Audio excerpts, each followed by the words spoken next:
My father was the head of a celebrated firm of church restorers and decorators about 60 years ago. He took a keen interest in his work and made an especial study of any old legends or family histories that came under his observation.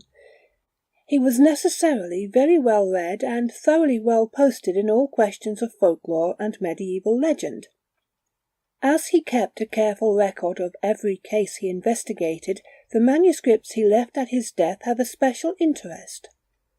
From amongst them I have selected the following, as being a particularly weird and extraordinary experience.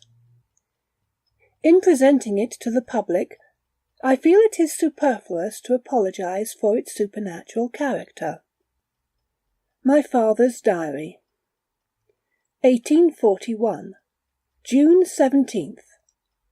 Received a commission from my old friend Peter Grant to enlarge and restore the chancel of his church at Hagarstone, in the wilds of the West Country. July 5th. Went down to Hagarstone with my head man, Summers. A very long and tiring journey. July 7th. Got the work well started. The old church is one of special interest to the antiquarian, and I shall endeavour, while restoring it, to alter the existing arrangements as little as possible. One large tomb, however, must be moved bodily 10 feet at least to the southward. Curiously enough, there is a somewhat forbidding inscription upon it in Latin, and I am sorry that this particular tomb should have to be moved. It stands among the graves of the Kenyans, an old family which has been extinct in these parts for centuries. The inscription on it runs thus: Sarah, 1630. For the sake of the dead and the welfare of the living, let this sepulchre remain untouched and its occupant undisturbed till the coming of Christ. In the name of the Father, the Son, and the Holy Ghost. July 8th. Took counsel with Grant concerning the Sarah tomb. We are both very loath to disturb it, but the ground has sunk so beneath it that the safety of the church is in danger. Thus we have no choice. However, the work shall be done as reverently as possible under our own direction.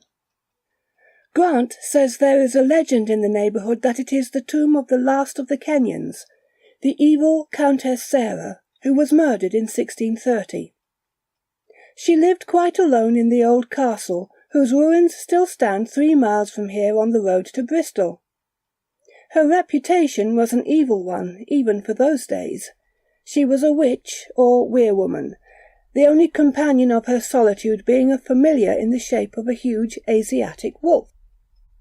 This creature was reputed to seize upon children, or failing these, sheep and other animals, and convey them to the castle, where the Countess used to suck their blood.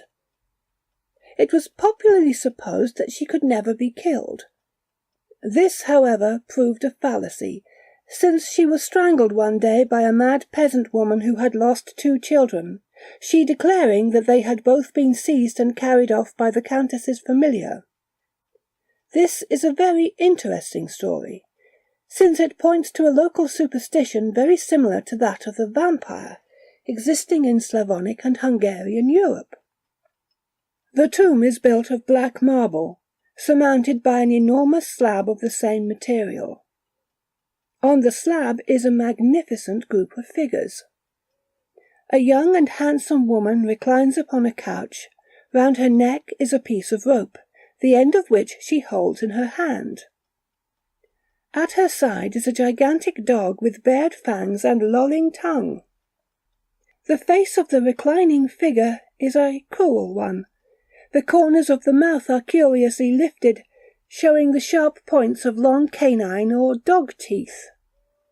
The whole group, though magnificently executed, leaves a most unpleasant sensation. If we move the tomb, it will have to be done in 2 pieces, the covering slab first and then the tomb proper. We have decided to remove the covering slab tomorrow. July 9th, 6 p.m. A very strange day. By noon everything was ready for lifting off the covering stone, and after the men's dinner we started the jacks and pulleys. The slab lifted easily enough, though it fitted closely into its seat and was further secured by some sort of mortar or putty, which must have kept the interior perfectly airtight. None of us were prepared for the horrible rush of foul, mouldy air that escaped as the cover lifted clear of its seating. And the contents that gradually came into view were more startling still. There lay the fully dressed body of a woman, wizened and shrunk and ghastly pale as if from starvation. Round her neck was a loose cord, and, judging by the scars still visible, the story of death of strangulation was true enough. The most horrible part, however, was the extraordinary freshness of the body. Except for the appearance of starvation, life might have been only just extinct. The flesh was soft and white, the eyes were wide open, and seemed to stare at us with a fearful understanding in them. The body itself lay on mould, without any pretence to coffin or shell. For several moments we gazed with horrible curiosity, and then it became too much for my workmen, who implored us to replace the covering slab. That, of course, we would not do, but I set the carpenters to work at once to make a temporary cover while we moved the tomb to its new position. This is a long job, and will take 2 or 3 days at least. July the 9th, 9 p.m. Just at sunset we were startled by the howling of, seemingly, every dog in the village. It lasted for 10 minutes or a quarter of an hour, and then ceased as suddenly as it began. This, and a curious mist that has risen round the church, makes me feel rather anxious about the Sarah tomb. According to the best established traditions of the vampire-haunted countries, the disturbance of dogs or wolves at sunset is supposed to indicate the presence of one of these fiends, and local fog is always considered to be a certain sign. The vampire has the power of producing it for the purpose of concealing its movements near its hiding place, at any time. I dare not mention or even hint of my fears to the rector, for he is, not unnaturally perhaps, a rank disbeliever in many things that I know, from experience, are not only possible but even probable. I must work this out alone at first, and get his aid without his knowing in what direction he is helping me. I shall now watch till midnight at least. 10:15 p.m.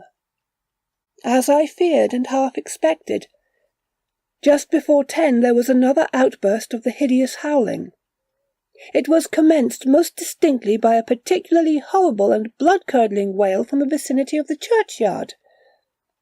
The chorus lasted only a few minutes, however, and at the end of it I saw a large dark shape, like a huge dog, emerge from the fog and lope away at a rapid canter towards the open country. Assuming this to be what I fear, I shall see it return soon after midnight. 12:30 p.m. I was right. Almost as midnight struck I saw the beast returning. It stopped at the spot where the fog seemed to commence, and lifting up its head, gave tongue to that particularly horrible long-drawn wail that I had noticed as preceding the outburst earlier in the evening. Tomorrow I shall tell the rector what I have seen, and if, as I expect, we hear of some neighbouring sheepfold having been raided, I shall get him to watch with me for this nocturnal marauder. I shall also examine the Sarah tomb for something which he may notice without any previous hint from me. July 10th. I found the workmen this morning much disturbed in mind about the howling of the dogs. "We don't like it, sir," one of them said to me. "We don't like it. There was someone abroad last night that was unholy." They were still more uncomfortable when the news came round that a large dog had made a raid upon a flock of sheep, scattering them far and wide, and leaving 3 of them dead with torn throats in the field. When I told the rector of what I had seen and what was being said in the village, he immediately decided that we must try and catch, or at least identify, the beast I had seen. "Of course," said he, It is some dog largely imported into the neighbourhood, for I know nothing about here nearly as large as the animal you describe, though its size may be due to the deceptive moonlight. This afternoon I asked the rector, as a favour, to assist me in lifting the temporary cover that was on the tomb, giving an excuse for the reason that I wished to obtain a portion of the curious mortar with which it had been sealed. After a slight demur he consented, and we raised the lid. If the sight that met our eyes gave me a shock, at least it appalled Grant. "Great God!" he exclaimed. "The woman is alive!" And so it seemed for a moment. The corpse had lost much of its starved appearance, and looked hideously fresh and alive. It was still wrinkled and shrunken, but the lips were firm and of the rich red hue of health. The eyes, if possible, were more appalling than ever, though fixed and staring. At one corner of the mouth I thought I noticed a slight, dark-coloured froth, but I said nothing about it then. "Take your piece of mortar, Henry," gasped Grant, "and let us shut the tomb again. God help me! Parson though I am, such dead faces frighten me." Nor was I sorry to hide that terrible face again, but I got my bit of mortar, and I have advanced a step towards the solution of the mystery. This afternoon the tomb was moved several feet towards its new position, but it will be 2 or 3 days yet before we shall be ready to replace the slab. 10:15 p.m. Again the same howling at sunset, the same fog enveloping the church, and at 10 o'clock the same great beast slipping silently out into the open country. I must get the rector's help and watch for its return. But precautions we must take, for if things are as I believe, we take our lives in our hands when we venture out into the night to waylay the vampire. Why not admit it at once? For that the beast I have seen is the vampire of that evil thing in the tomb, I can have no reasonable doubt. Not yet come to its full strength. Thank heaven, after the starvation of nearly 2 centuries, for at present it can only maraud as wolf apparently, but in a day or two, when full power returns, that dreadful woman in new strength and beauty will be able to leave her refuge. Then it would not be sheep merely that would satisfy her disgusting lust for blood, but victims that would yield their life-blood without a murmur to her caressing touch. Victims that, dying of her foul embrace, themselves must become vampires in their turn to prey on others. Mercifully, my knowledge gives me a safeguard, for that little piece of mortar that I rescued today from the tomb contains a portion of the sacred host, and who holds it, humbly and firmly believing in its virtue, may pass safely through such an ordeal as I intend to submit myself and the rector tonight. 12:30 p.m. Our adventure is over for the present, and we are back safe. After writing the last entry recorded above, I went off to find Grant and tell him that the marauder was out on the prowl again. "But Grant," I said, "before we start out tonight I must insist that you will let me prosecute this affair in my own way. You must promise to put yourself completely under my orders, without asking any questions as to the why and wherefore." After a little demur and some excusable chaff on his part at the serious view I was taking of what he called a dog hunt, he gave me his promise. I then told him that we were to watch tonight and try and track the mysterious beast, but not to interfere with it in any way. I think, in spite of his jests, that I impressed him with the fact that there might be, after all, good reason for my precautions. It was just after 11 when we stepped out into the still night. Our first move was to try and penetrate the dense fog round the church, but there was something so chilly about it, and a faint smell so disgustingly rank and loathsome, that neither our nerves nor our stomachs were proof against it. Instead, we stationed ourselves in the dark shadow of a yew tree that commanded a good view of the wicket entrance to the churchyard. At midnight the howling of the dogs began again, and in a few minutes we saw a large grey shape, with green eyes shining like lamps, shambled swiftly down the path towards us. The rector started forward, but I laid a firm hand upon his arm and whispered a warning, "Remember!" Then we both stood very still and watched as the great beast cantered swiftly by. It was real enough, for we could hear the clicking of its nails on the stone flags. It passed within a few yards of us, and seemed to be nothing more nor less than a great grey wolf, thin and gaunt, with bristling hair and dripping jaws. It stopped where the mist commenced, and turned round. It was truly a horrible sight, and made one's blood run cold. The eyes burnt like fires, the upper lip was snarling and raised, showing the great canine teeth, while round the mouth clung and dripped a dark-coloured froth. It raised its head and gave tongue to its long, wailing howl, which was answered from afar by the village dogs. After standing for a few moments it turned and disappeared into the thickest part of the fog. Very shortly afterwards the atmosphere began to clear, and within 10 minutes the mist was all gone, the dogs in the village were silent, and the night seemed to reassume its normal aspect. We examined the spot where the beast had been standing, and found, plainly enough upon the stone flag, dark spots of froth and saliva.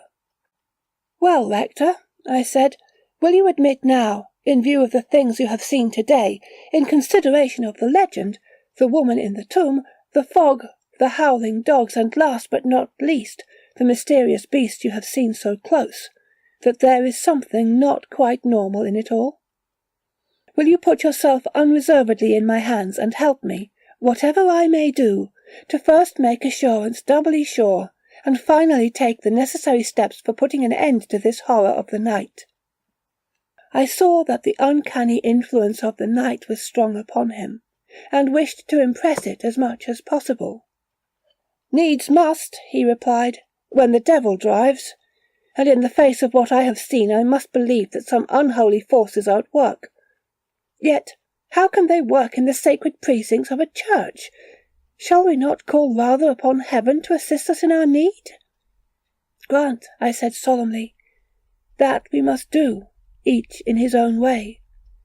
God helps those who help themselves, and by his help and the light of my knowledge we must fight this battle for him and the poor lost soul within." We then returned to the rectory and to our rooms, though I have sat up to write this account while the scene is fresh in my mind. July 11th. Found the workmen again very much disturbed in their minds, and full of a strange dog that had been seen during the night by several people who had hunted it. Farmer Stotman, who had been watching his sheep, the same flock that had been raided the night before, had surprised it over a fresh carcass, and tried to drive it off, but its size and fierceness so alarmed him that he had beaten a hasty retreat for a gun. When he returned the animal was gone, though he found that 3 more sheep from his flock were dead and torn. The Sarah tomb was moved today to its new position, but it was a long, heavy business, and there was not time to replace the covering slab. For this I was glad, as in the prosaic light of day the rector almost disbelieves the events of the night, and is prepared to think everything to have been magnified and distorted by our imagination. As, however, I could not possibly proceed with my war of extermination against this foul thing without assistance, and as there is nobody else I can rely upon, I appealed to him for one more night, to convince him that it was no delusion, but a ghastly, horrible truth, which must be fought and conquered for our own sakes, as well as that of all those living in the neighbourhood. "Put yourself in my hands, Rector," I said, "for tonight at least. Let us take those precautions which my study of the subject tells me are the right ones. Tonight you and I must watch in the church, and I feel assured that tomorrow you will be as convinced as I am, and be equally prepared to take those awful steps which I know to be proper. And I must warn you that we shall find a more startling change in the body lying there than you noticed yesterday." My words came true, for on raising the wooden cover once more the rank stench of a slaughter-house arose, making us feel positively sick. There lay the vampire, but how changed from the starved and shrunken corpse we saw 2 days ago for the first time! The wrinkles had almost disappeared, the flesh was firm and full, the crimson lips grinned horribly over the long pointed teeth, and a distinct smear of blood had trickled down one corner of the mouth. We set our teeth, however, and hardened our hearts. Then we replaced the cover and put what we had collected into a safe place in the vestry. Yet even now Grant could not believe that there was any real or pressing danger concealed in that awful tomb, as he raised strenuous objections to any apparent desecration of the body without further proof. This he shall have tonight. God grant that I am not taking too much on myself. If there is any truth in old legends, it would be easy enough to destroy the vampire now, but Grant will not have it. I hope for the best of this night's work, but the danger in waiting is very great. 6 p.m. I have prepared everything: the sharp knives, the pointed stake, fresh garlic, and the wild dog roses. All these I have taken and concealed in the vestry, where we can get at them when our solemn vigil commences. If either or both of us die with our fearful task undone, let those reading my record see that this is done. I lay it upon them as a solemn obligation. That the vampire be pierced through the heart with the stake, then let the burial service be read over the poor clay, at last released from its doom. Thus shall the vampire cease to be, and a lost soul rest. July the 12th. All is over. After the most terrible night of watching and horror, one vampire at least will trouble the world no more. But how thankful should we be to a merciful Providence that awful tomb was not disturbed by anyone not having the knowledge necessary to deal with its dreadful occupant. I write this with no feelings of self-complacency, but simply with a great gratitude for the years of study I have been able to devote to this special subject. And now to my tale. Just before sunset last night the rector and I locked ourselves into the church and took up our position in the pulpit. It was one of those pulpits, to be found in some churches, which is entered from the vestry, the preacher appearing at a good height through an arched opening in the wall. This gave us a sense of security, which we felt we needed, a good view of the interior, and direct access to the implements which I had concealed in the vestry. The sun set, and the twilight gradually deepened and faded. There was, so far, no sign of the usual fog, nor any howling of the dogs. At 9 o'clock the moon rose, and her pale light gradually flooded the aisles, and still no sign of any kind from the Sarah tomb. The rector had asked me several times what he might expect, but I was determined that no words or thought of mine should influence him, and that he should be convinced by his own senses alone. By 10:30 we were both getting very tired, and I began to think that perhaps after all we should see nothing that night. However, soon after 11 we observed a light mist rising from the Sarah tomb. It seemed to scintillate and sparkle as it rose, and curled in a sort of pillar or spiral. I said nothing, but I heard the rector give a sort of gasp as he clutched my arm feverishly. "Great heaven," he whispered, "it is taking shape." And, true enough, in a very few moments we saw standing erect by the tomb the ghastly figure of the Countess Sarah. She looked thin and haggard still, and her face was deadly white, but the crimson lips looked like a hideous gash in the pale cheeks, and her eyes glared like red coals in the gloom of the church. It was a fearful thing to watch as she stepped unsteadily down the aisle, staggering a little as if from weakness and exhaustion.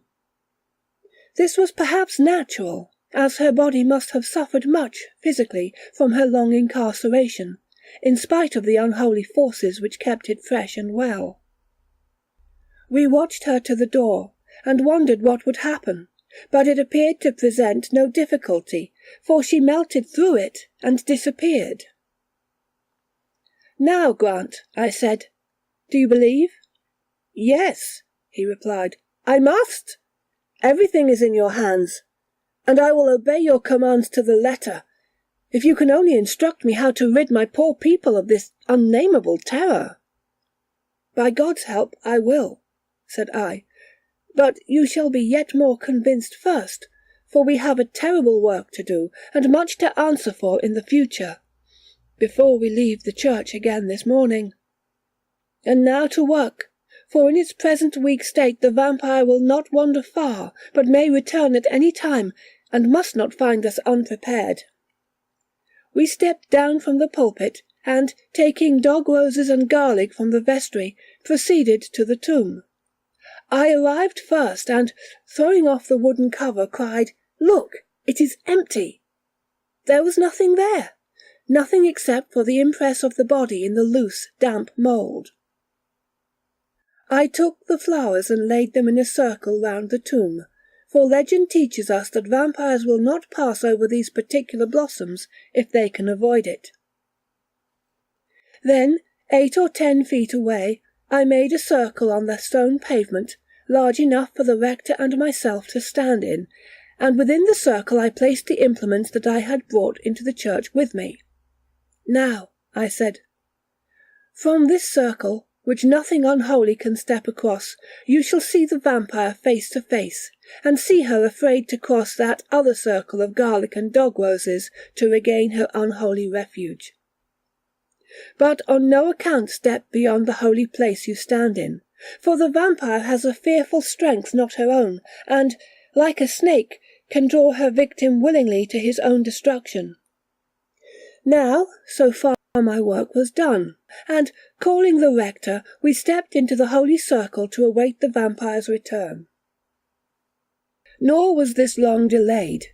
Presently a damp, cold odour seemed to pervade the church, which made our hair bristle and flesh to creep, and then, down the aisle with noiseless feet, came that which we watched for.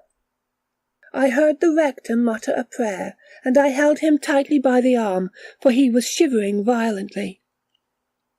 Long before we could distinguish the features we saw the glowing eyes and the crimson sensual mouth. She went straight to her tomb, but stopped short when she encountered my flowers. She walked right round the tomb, seeking a place to enter, and as she walked she saw us. A spasm of diabolical hate and fury passed over her face, but it quickly vanished, and a smile of love, more devilish still, took its place.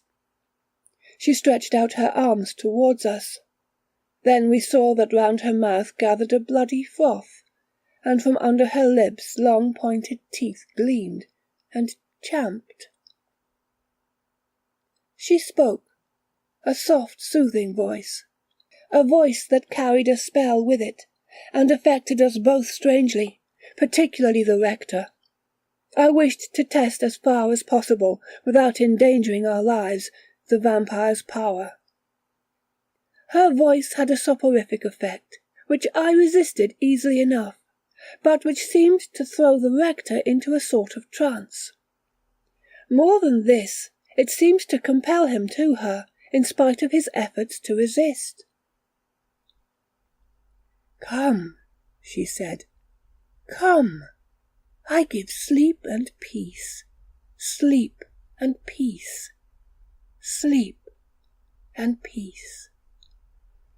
She advanced a little towards us, but not far, for I noted that the sacred circle seemed to keep her back like an iron hand. My companion seemed to become demoralized and spellbound. He tried to step forward, and finding me detain him, whispered, "Harry, let go. I must go. She is calling me. I must. Oh, help me, and he began to struggle. It was time to finish. "Grant," I cried in a loud, firm voice, "in the name of all that you hold sacred, have done and play the man." He shuddered violently and gasped, "Where am I?" Then he remembered and clung to me convulsively for a moment. At this a look of damnable hate changed the smiling face before us, and with a sort of shriek she staggered back. "Back," I cried, "back to your unholy tomb. No longer shall you molest the suffering world. Your end is near." It was fear that now showed itself in her beautiful face, for it was beautiful in spite of its horror. As she shrank back, and over the circlet of flowers, shivering as she did so. At last, with a low, mournful cry, she appeared to melt back again into her tomb. As she did so, the first gleams of the rising sun lit up the world, and I knew all danger was over for the day. Taking Grant by the arm, I drew him with me out of the circle and led him to the tomb. There lay the vampire once more, still in her living death as we had a moment before seen her in her devilish life. But in the eyes remained that awful expression of hate and cringing, appalling fear. Grant was pulling himself together. "Now," I said, "will you dare the last terrible act and rid the world for ever of this horror?" "By God," he said solemnly, "I will. Tell me what to do." "Help me to lift her out of her tomb. She can harm us no more," I replied. With averted faces we set to our terrible task and laid her out upon the flags. "Now," I said, "read the burial service over the poor body, and then let us give it its release from this living hell that holds it." Reverently the rector read the beautiful words, and reverently I made the necessary responses. When it was over, I took the stake, and without giving myself time to think, plunged it with all my strength through the heart. As though really alive, the body for a moment writhed and kicked convulsively, and an awful, heart-rending shriek woke the silent church. Then all was still. Then we lifted the poor body back, and, thank God, the consolation that legend tells is never denied to those who have to do such awful work as ours, came at last. Over the face stole a great and solemn peace. The lips lost their crimson hue, the prominent sharp teeth sank back into the mouth, and for a moment we saw before us the calm, pale face of a most beautiful woman, who smiled as she slept. A few minutes more and she faded away to dust before our eyes as we watched. We set to work and cleaned up every trace of our work, and then departed for the rectory. Most thankful were we to step out of the church, with its horrible associations, into the rosy warmth of the summer morning. With the above end the notes in my father's diary, though a few days later this further entry occurs. July the 15th. Since the 12th everything has been quiet and as usual. We replaced and sealed up the Sarah tomb this morning. The workmen were surprised to find the body had disappeared, but took it to be the natural result of exposing it to the air. One odd thing came to my ears today. It appears that the child of one of the villagers strayed from home the night of the 11th instance, and was found asleep in a coppice near the church, very pale and exhausted. There were 2 small marks on her throat, which have since disappeared. What does this mean? I have, however, kept it to myself as, now that the vampire is no more, no further danger either to that child or any other is to be apprehended. It is only those who die of the vampire's embrace that become vampires at death in their turn.